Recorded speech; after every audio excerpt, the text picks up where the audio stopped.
The tone of a setting can determine everything. Imagine going to dinner. You go to the reception counter. Before you even speak, yeah, what you want? Go ahead and cancel date night. The classroom is no different. Setting the right tone can be the difference between a fantastic or frustrating year. Let's take a look at some ways to foster the right tone.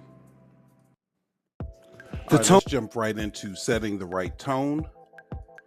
So we're going to have an overview and a purpose, look at the benefits, key components, some examples, possible challenges and solutions, and then some keys to remember. So the purpose for setting the right tone, obviously you set the right tone. It lasts throughout the school year. You may have to reiterate it, but what are the purposes? It establishes a classroom culture where students feel valued. It promotes emotional safety and academic risk-taking, increases student engagement and participation, and builds that teacher-student relationship. So you're establishing the rapport, that social emotional safety, as well as increasing engagement. So whether you're at the beginning of the school year, the middle of the school year, the end of the school year, if you feel your classroom tone is off, start correcting it, okay? Because even if it's at the end of the school year, you're getting prepared for the next school year to ensure it doesn't happen again. So it's never too late to establish the right tone. So why does it matter?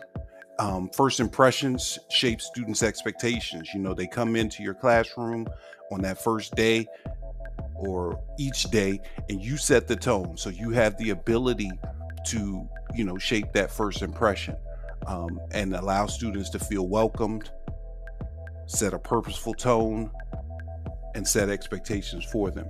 It impacts behavior, motivation, and achievement. It influences classroom management effectiveness, because if you don't have the right tone and you're trying to manage your classroom, you're going to be constantly putting out fires, which is ineffective. And it creates a sense of belonging. It's not just a classroom. It's a place where I feel like I belong. So what are the student benefits? These are just a few. You have increased confidence and participation. If I feel like I belong somewhere, I don't have fear of, answering questions or getting something wrong. I'll take risks because this is my place, improved academic performance because they're risk taking, because they're more confident, because they're participating more. You have improved academic performance. You can reduce anxiety and behavioral issues. So as a blanket, no, you're not going to address every single issue that arises just by setting the tone, but you minimize the bulk of them. So now you're just dealing with targeted issues, and you create stronger peer relationships when everybody feels like this is a safe place, this is a welcoming place, and this is where they belong. All of a sudden, those interactions between students are different. So what are the teacher benefits? Like we said, fewer discipline issues, stronger classroom community, increased instructional time. So now I'm not putting out fires here and there. I'm not, dealing with chaos during transition times. So now we've reduced the amount of distractions simply by setting the right tone. We increase our instructional time and more meaningful student connections. So what are the key components of a properly toned classroom? Warm and respectful communication. Notice it doesn't say friendly. Notice it doesn't say buddy. Notice it doesn't say friend. Notice it doesn't say partner. You're not their friend, partner. You're warm and respectful. And you, in turn, are fostering the reciprocation of that same type of communication. Consistent routines and expectations. This includes your lesson plan, making sure that things are consistent. Students know what to expect when they come in the classroom. And if you set the right tone, they know, hey, whatever we're going to do, it's going to be for my benefit. And you know what? Mr. Johnson's going to make sure that I understand what's going on, so I feel comfortable. Make sure it's inclusive and culturally responsive. Make sure that you understand who's in your classroom, Understand who's in your classroom. Understand who's in your classroom.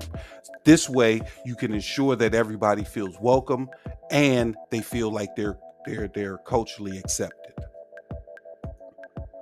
You also want to provide student voice and choice, allowing students the opportunity to voice their opinions, as well as giving them choice. And sometimes we hesitate with the choice because we're like, oh, our kids will pick the craziest things.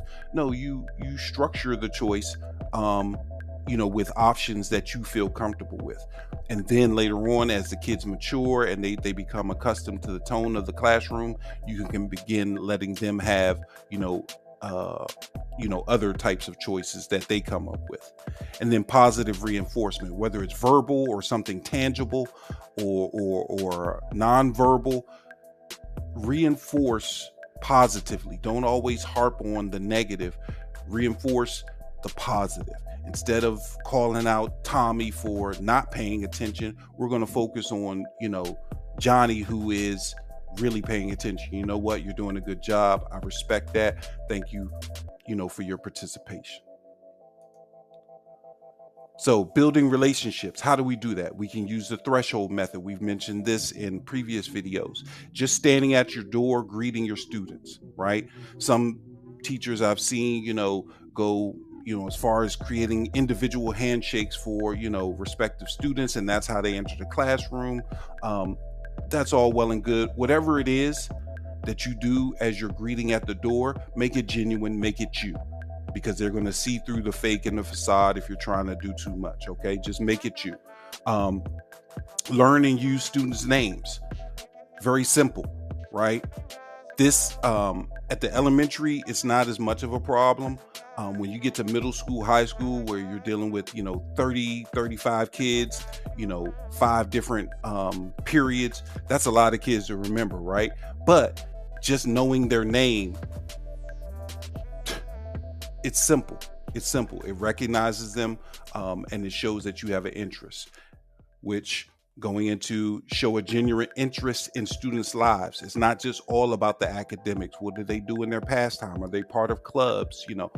You can do that even integrated into your lessons, right? So you can integrate their interests into your lessons, which shows that you recognize their interests. And then conduct regular check-ins. This could be, again, done at the door. It could be done on the way out. It could be done periodically as you use your proximity throughout the classroom. So how do you establish clear expectations? Co-create classroom norms with students. Don't just give them a list of things that they're going to do. Let them participate in the creation. Number 2, model expected behaviors.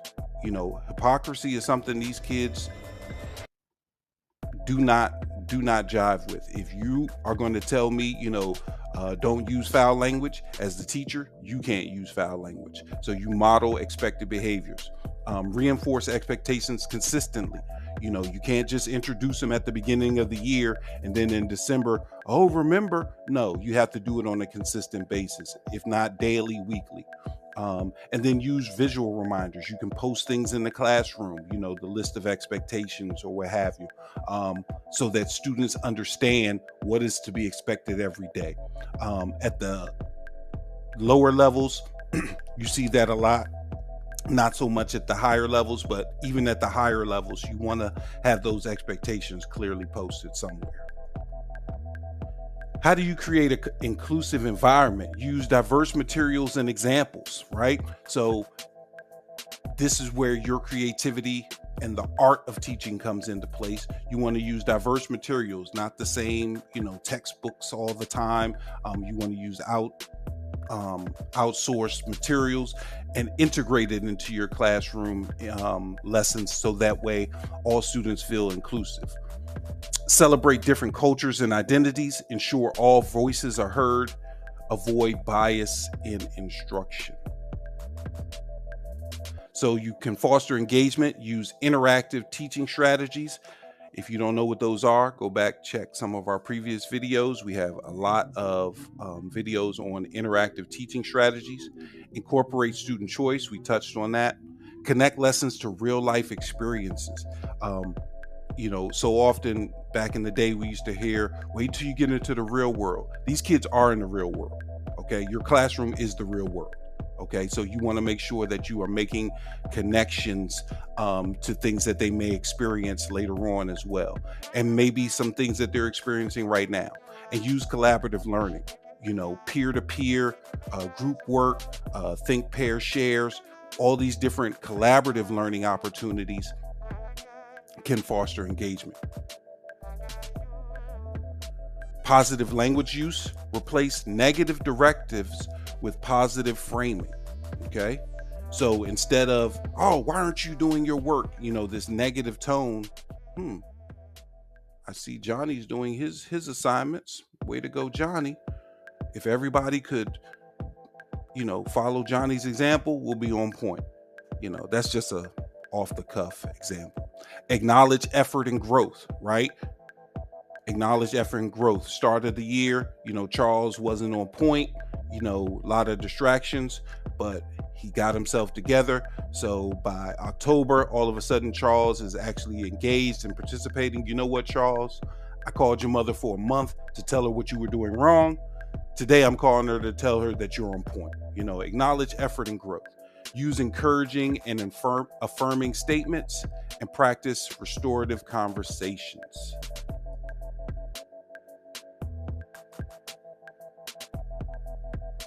How to build emotional safety. Normalize mistakes as part of learning. I used to tell my kids I've never failed at anything. They're like, that's impossible. I said, no, because anytime something went wrong, I just learned what not to do, right? So you want to frame mistakes as part of learning, encourage risk-taking, use SEL strategies daily. You can check out the SEL video as well. Provide safe spaces for expression.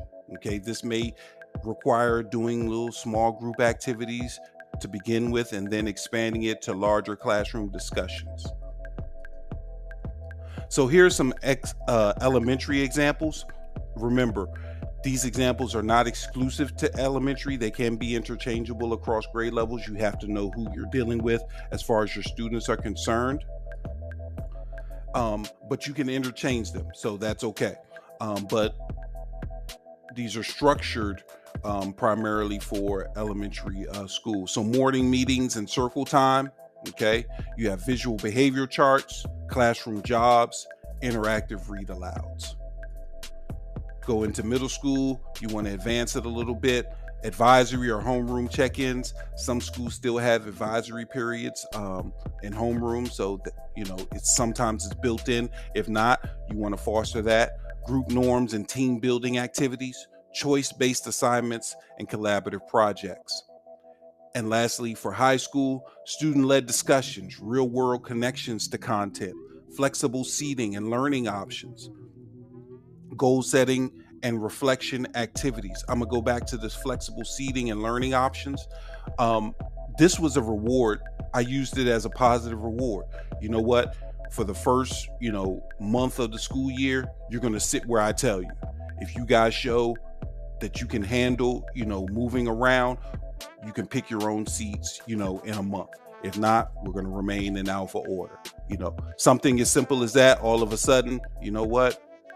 It can make a difference.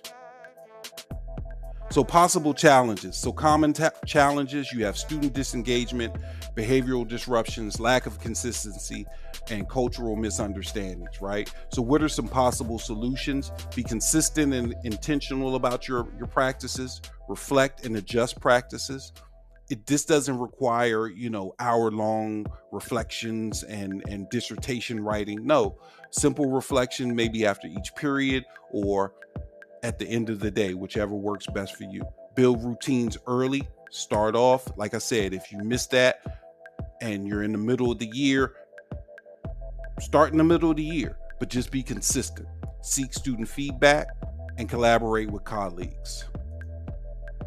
So some strategies and tools you can utilize. So some tech-based strategies. You have Class Dojo for behavior and communication, Google Classroom for organization and feedback, Nearpod for interactive lessons, Padlet, student voice and collaboration, Kahoot and quizzes, gamified engagement.